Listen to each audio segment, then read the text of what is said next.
With this note, let me introduce our keynote speaker for today. I would like to take this opportunity to introduce Mr. Ashirwad Urs, Competency Development Lead, Siemens FTD India, who shall be speaking on the topic Building Future-Proof Talent Through a Competency Framework. With over 20 years of expertise in competency and learning and development, Ashirwad is a seasoned strategist known for designing impactful leading frameworks and ecosystems aligned with business goals. He has successfully built and executed comprehensive L&D roadmaps focused on maximizing human capital and delivering measurable outcomes. A proven leader, Ashirwad has led cross-functional learning teams across technical, interpersonal, and leadership domains, optimizing learning portfolios to boost efficiency and speed to competence. Recognized multiple times at the prestigious Brandon Hall Awards, he has pioneered high-impact onboarding and leadership programs, as well as innovating learning platforms, including simulations, mobile, blended, and virtual reality-based learning experience. Please join me in welcoming an architect of modern learning experience, Mr. Ashirwad Urs, with a big round of applause. Hi, everyone. Good morning and a warm welcome to all of you. That introduction was something that I did not think will go as per the script. If I wish I had done even 80% of what they said, then I wouldn't be here, I would be somewhere else. But having said that, today it's a great opportunity for me to be here, not a sage on the stage, but more guide on the side, to share my experiences with all of you. It's about competency, and then we talk about it. So I have 15 minutes, and the topic that I have for all of you, I'm sure you are all experts in that field, coming from HR, L&D, competency, so on and so forth. I'm sure you have your own credentials that support that. In terms of my own introduction, if I have to start with it, I'm Ashirwad Urs, that's my pronunciation. If you're looking at 21 and you're guessing that's my age, that's definitely not it. That's the 21 years of experience that I have in the field of competence and L&D.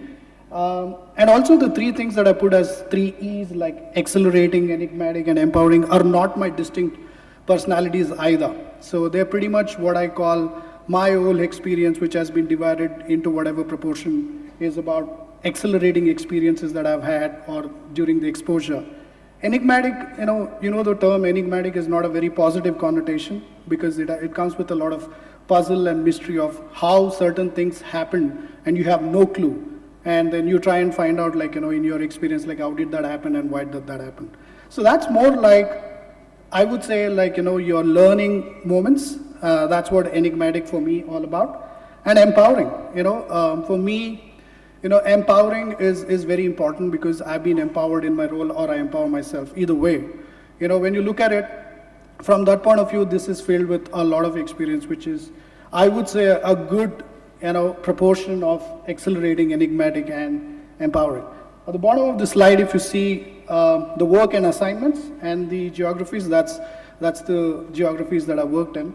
What you see in the circle is more like the work, which is the comfort, circle of comfort, that is in India, because we know our people, we know the culture, we know the organization, and so on and so forth. But my assignments have taken me abroad, traveled overseas, but then they come with their own challenges in terms of the culture, the mindset, so on and so forth. So that's the reason why I put it right outside the circle of comfort, because that's more than the work, the assignments. Okay, let's talk about it. Building future-proof talent through competency, right? If you have to talk about this topic, it's not easy to cover in 15 minutes, but I'll try my best to cover as much as I possibly can and give you some examples and share my experiences as we go along. When you talk about these, building for, future-proof talent through competency, what exactly does future-proof mean to you? Can somebody tell me, here, what's your understanding of future-proof talent? Sorry, can somebody give them a mic? I can't hear. Sustainable? Sorry? Adaptable, okay. Ever evolving. Ever evolving. Anything else? Ready for the future. Okay. All right, I mean, all great answers, at the same time, but if you generally find out what exactly is future-proof, question is it even possible to build future-proof talent, right? We don't know that. But can we make an attempt to work towards that? Yes, certainly we can make an attempt. And what does it take to build that kind of a future? So if you ask future-proof talent, to me, in my own definition, are multiple skills that we are looking at: learning, mindset, and adaptability. 3 keywords that you look at it. But at the core of it is your technology. There is no escaping it. Escaping is not a word we should be using when it comes to technology, because it's more like a, multiplier effect if you start using technology, right? So that is what I would like to talk about it. And more importantly, the key word in this, I'm not an expert in talking about future-proof talent, but I can talk about, for days to come, on how we can use competency to work towards and build towards that particular, future-proof talent, okay? Now, we have 5 things here, and I'll go a little deeper into it as and when, the time permits. North Star, CAS, I'll tell you what exactly it stands for. The framework, the future skills, and crafting it. So if you look at it, in my definition of what future-proof talent is and through competency, there are 2 key points that I'd mentioned over to the organizers. And one of them that I'd talked about was, how do you define the future landscape, right? Using competency as a roadmap or a guide. Then the other one that I talked about is, how do you craft and activate a living competency model? Now the key word is living competency model.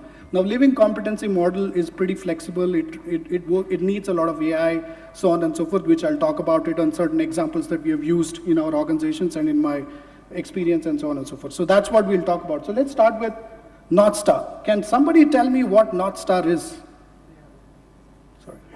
Sorry? Direction. Perfect. Objective and goal.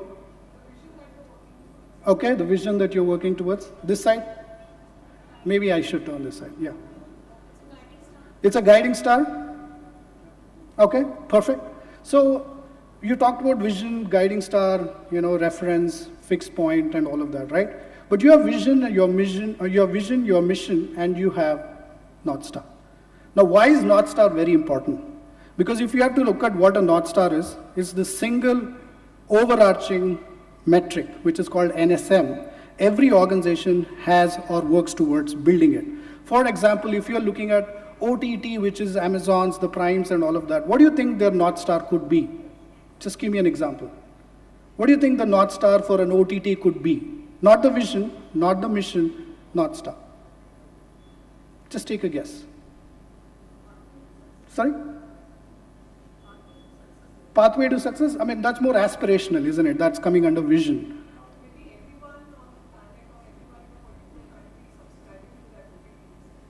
Absolutely. Okay. So it's nothing but the time spent on their OTT. That is their North Star.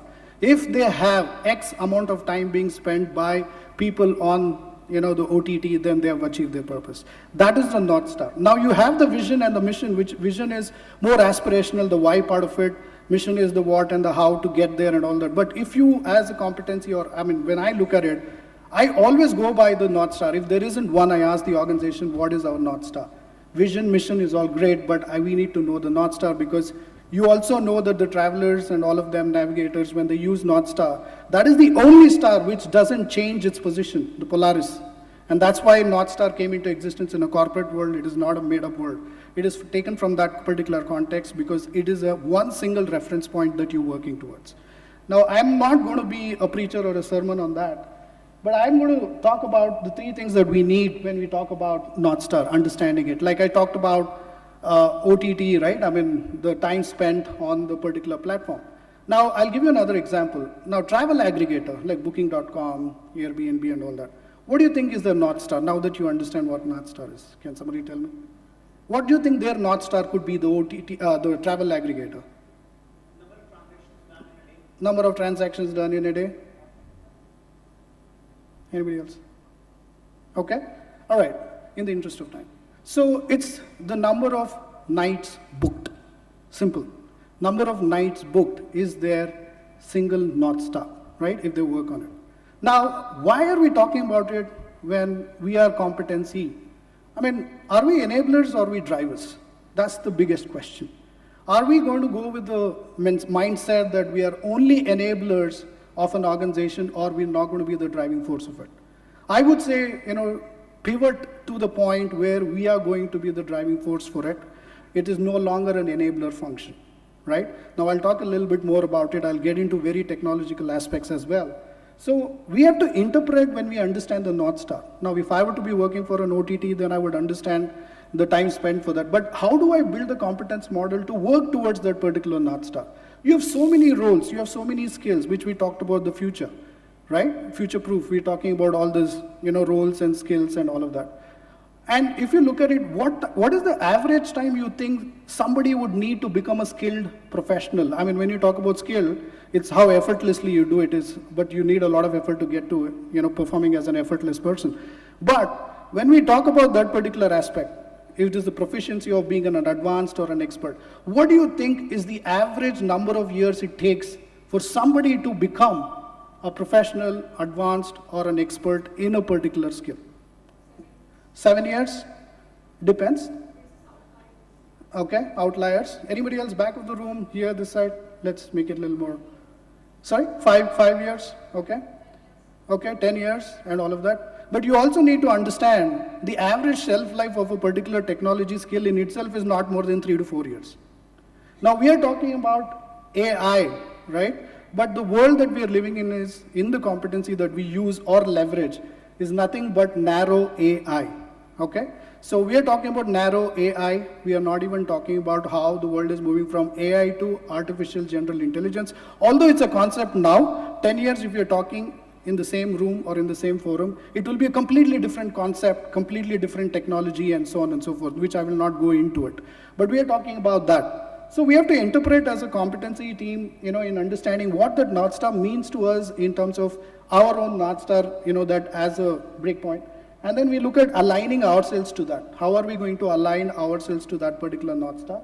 And then thaw it out. Do you know the meaning of the thaw? What does thaw mean? Sorry? Yes, like breaking the ice cube, right, into multiple pieces and making it a liquefied form. Why do we need that? Why do we need to thaw this out? We're going to thaw this out because we're going to start creating mapping and the channels. Through competency, we're going to start doing the mapping and the channels, and that's the reason why we need the thaw. So we need to understand that North Star is the single most reference point for us. And then we'll talk about CAS, okay? Now, our competency, like I said, are we enablers or drivers, right? Now the question is, it's a mindset change. I want to move towards something where we are nothing but driving force or a driving function. Now competency as a service. Now, either a product or a service-based company and whatever, it's based on my experience. I've been in product, I've been in service-based organizations and so on and so forth. Now when we look at it, competency as a service is a mindset, it's forward-looking, and what is that we are trying to solve for? What is that, using the North Star, what is that we're going to solve for? If we're going to start making bigger and bolder statements that we're going to say that all roles in our organization will move to a level of proficiency that we think is going to be unsustainable. We cannot move everybody within the organization to make them in such a space that everybody is going to be an advance. It is never going to happen because the time will run out. So what are we going to do? So competency as a service. Now let's look at this, okay? There are roles, there are skills. When I work on it, even in my organization, I look at skills and multiple skills, like, I'll talk about that. And then the 4 aspects that I look at in skills is, who are our skill adopters, skill practitioners, skill maximizers, and the last one is skill influencers. It's very important that, I need to understand in the organization that I create these brackets saying that because there are so many skills, I'll talk about the skills in a bit. But when we talk about these particular 4 aspects, right, how do we know, the 4 questions that we need to ask ourselves is, how do we know who is an adopter or an adapter, right? Who is a practitioner, who is a maximizer, and who is an influencer? Is there a difference between the 4 of them? Adapters, practitioners, maximizers or maximalists, and influencers. Is there a difference between the 4? Do we need a different approach for all 4 of them? Yes. But what is the difference? Do you know the difference? or you think you've heard these terms for the first time, right? So we need to understand that, these are the 4 things that we work towards, especially in the field that I am in, on the organization that I work with.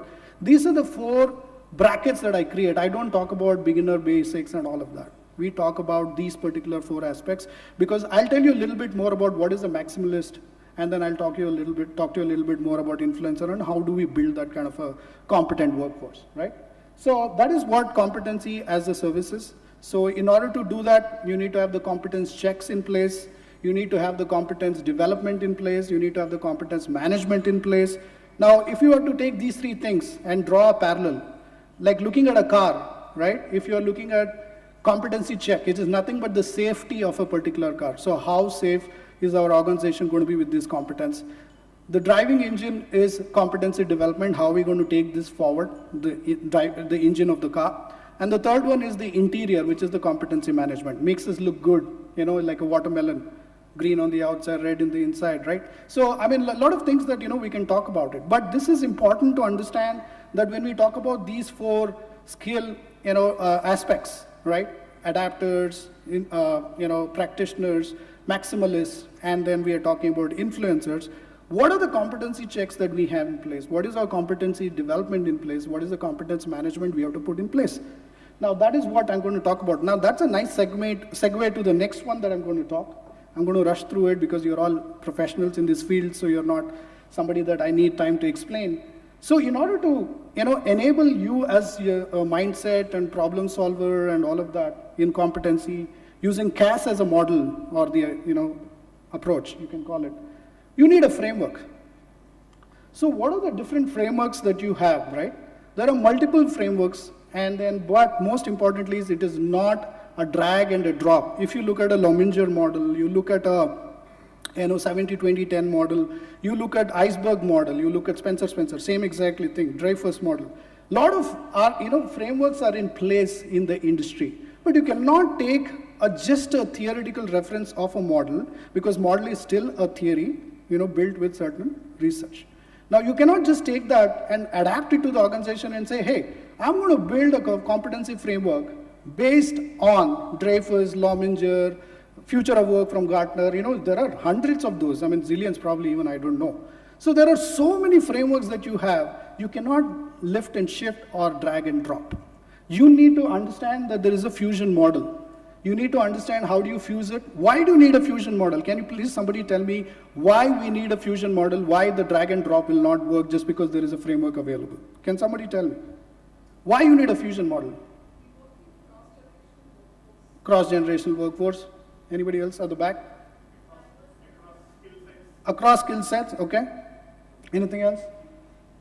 Okay, so, okay, mix of the old and the new, move forward and so on and so forth. It's very important to understand that each framework has a certain output that they are working towards. What is the value delivery that we are creating for our organization? If you are looking at a Lominger model, okay, you're looking at a Dreyfus and so on and so forth, they only talk about certain aspects of how which stages, how do you move the proficiency. But it will never tell you the inside of it, what I call Intel inside. It will never tell you that. You need to build that. So for which you need the fusion model. It's the processor. You need the framework, you need the interdisciplinary, because if you look at a model which is built on the leadership architecture, and you're looking at a tech-based architecture, it's different. So how do you build that? How do you make it interdisciplinary? Because every organization nowadays has adopted technology. So you will have roles like developers, testers, architects, UI, UX experts and all of that. So I'll talk a little bit more about technology. Sorry if I'm going 5 minutes overboard. Is that okay? Yeah, sorry, I have the tendency not to stay with the time. So sorry about that. So bespoke. What is bespoke, right? It's more custom. How do you customize it? When you have a fusion model, you have an interdisciplinary framework, and then how do you customize it and make it a bespoke model which will work? And why bespoke is important? Because your culture, your mindset of the organization and the North Star, which I spoke about, that is the key to it, and that's the reason why you need a bespoke model to that. Now, when we talk about future skills, this is going to be something that I'm going to go a little deeper into. What exactly is a future skill? Is the future skill only looking at what is happening in the industry? I talked about AI. narrow AI to AGI, artificial general intelligence. How many of you know the term artificial general intelligence? Raise your hands. Okay, not a lot, but quite a few. Okay, but is that a threat? I don't know. Okay, now that is a completely different concept, so let's not go there. Now, what is AI, right, when we talk about all of that? Now, let's look at technology, domains, functions, and methods, and crossover. The first three are self-explanatory, but I'll go into deeper into the details on that. But what is a crossover skill? What is a crossover skill? Well, that's a trick question for you all. But what is a crossover skill? Sorry? Okay, okay, all right.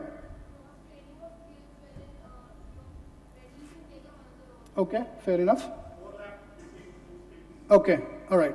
Overlap between two skills, technology, so on and so on. Transition, okay, all that. Now, it's very simple, guys. Crossover skills are nothing but you learn a particular skill, no matter which domain, function, technology that you work with, this crossover skill is going to help you there. For example, your interpersonal skill, leadership skills, they all come under crossover skills. They are not relevant to a particular domain, industry, or anything like that. For example, if you're talking about entrepreneurship, okay, let's break that down for a moment because it's an easy topic, it's a low-hanging fruit that we can talk about, is the crossover skills when we talk about it in leadership. It comes under 4 particular categories, okay? Now, one is the empathetic leadership, okay? Collaborative leadership, business leadership, and thought leadership. Now, you're building leadership within the organization. You have first-time managers, senior managers, seasoned managers. You have leadership campaigns, all that you want to put together. Irrespective of what you want to put together, they come under these 4 particular skills. Now, if I learn these particular crossover skills of leadership, for example, these 4 I spoke about, that doesn't mean that I cannot adapt or thrive in another organization, another domain, because they will help me there. So it is not something that you leave behind and learn. No, it is not. You're only going to evolve from it. So those particular 4 skills that we are talking about are part of the leadership. In the crossover, then you have all this entrepreneurship, right? Art of pitching, presentation, influencing skills, negotiation skills, emotional intelligence, so on and so forth. So these are all crossover skills which are not specific to or relevant and all. But your approach for crossover skills is going to be different for a different organization. That's because the culture and the deep-rootedness in the mindset has to change. Now that depends on how you define it using the North Star. Now always connect to that particular thing, because at the end of the day, no matter what initiatives, what structure, what framework, what we talk about, even get a seat at the table in the management or senior management or board meeting, whatever you want to call it, unless we can help them with the North Star, nobody is going to come back and ask us, what are you doing? Okay? It's very important to understand that. Let's go back to the first one, technology. It's an area that I'm, sorry, 5 minutes? 2 minutes. Okay, 2 minutes, I'll wrap it up. So let's talk about technology, right? So we have a lot of technology, skills that we are talking about here. And at the end of the day, when you look at it, you have AI pair programming. Anybody knows AI pair programming? Okay, it's a future skill. Okay, when you're talking about vibe coding, what comes with vibe coding for an organization? It's an issue that we are grappling with. Now, can you give me 3 minutes? Sorry, I'm negotiating right now. Okay, so it's an important thing. We talk about AI pair programming, vibe coding. Have you heard these terms? You heard? Sorry, somebody said yeah. I don't know who said. Okay, so vibe coding. If you look at technology, because I'm from a software technology background. I'm not a background guy with a background like that, but I work in an organization in Siemens where it is all about technology. Okay, so we have a North Star, we work towards it, and I build the competency around it. But it is predominantly technology driven. So how do we keep changing with, not the framework and the approach we'll talk about, that it has to be flexible. So we talk about it and say AI pair programming, vibe coding, what are the challenges that come with it? If you are not aware of the terms, if your organization is not using it, that's okay. But whenever your organization starts using it, these are the future skills that you'll have to start working towards. Now you have programming languages like .NET, Python, so on and so forth and all that. Are they future to the industry? No, they've been there for ages. But is it future to your organization? It depends on the pivot that the organization makes. If the organization moves away from a particular model to another, where we say that, okay, we want to start adopt and thrive, then the technology that is needed is completely different. Then how do you move the competence of the people within the organization to that particular North Star. So that is very important for us to understand. I mean, I wish I had more time to talk about technology because it's very, very important that we talk about it. But at the same time, let's not go into the, time aspect for the others, but I'll skip through it. Now, how many of you know the meaning of the word aloha? What is this reference? Have you heard aloha somewhere? Who said? Hawaiian. Okay, it's an Hawaiian greeting, okay? But it is nothing but, more than that, it is how you connect to the one's surrounding. So I build, and this is my belief, and I base it on this called achievable, leverage, outcome-based, holistic, and actionable. It's a lot of words, okay? It's easier plan on a page than living it. So that is what I'm talking about, the crafting and living it, a particular competence model, in terms of this. Now let's, spend 1 minute, and I'll finish it for sure. So in 1 minute, I'll finish it. I know the next speaker is waiting. What exactly is this aloha, right? Now, aloha is not your elixir.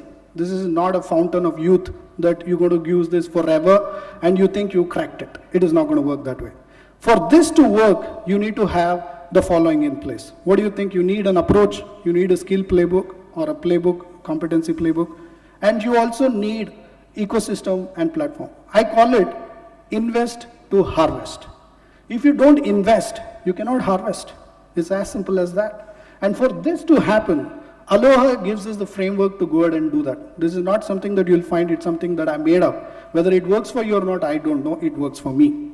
Okay? Now, this is what my belief and the foundation principle is. Now, when I talked about those, what exactly is the approach, the playbook, and the ecosystem? How much are we going to use the platforms driven by AI? I have classic examples, maybe in the networking we can talk about it, or if you have time or interest.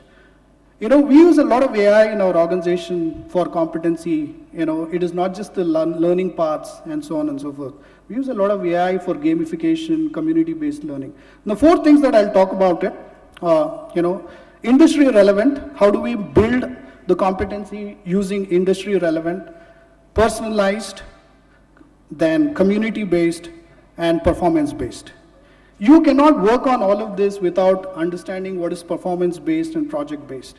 You need to understand where the gaps are, how do we build that particular model, and build that performance-based and all of that. Again, 15 minutes, we are not going to find the elixir and solve this for us, but I'm going to leave behind a particular thought with all of you to say that, these things, what I've shared, are just 15 minutes of regurgitating what I've understood or processed.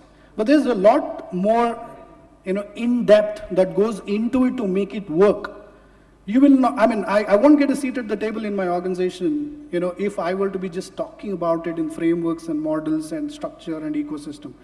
I have to work towards the North Star that the organization has, and then I build a particular model, and then we show where exactly the competency is going. So that is what this topic is all about. Like I said, 15 minutes is not enough. I've taken more time than that. But just leaving with the thought that if you have to work towards that, all these things are important, but it is not going to give you the elixir that you're looking for. We need to go a little deeper, knowing your organization, knowing the mindset, knowing the culture of the organization that you work with, and your surroundings, that is Aloha. Thank you so much, and that's me for this particular session, and see you all next time.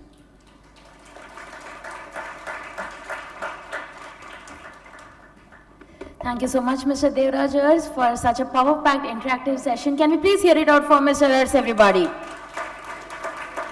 I would like to now call upon Mr. Lalit Suresh, Global Head Learning and Development, Tori Harris Integration Solutions, to please come here and felicitate Mr. Devraj Urs.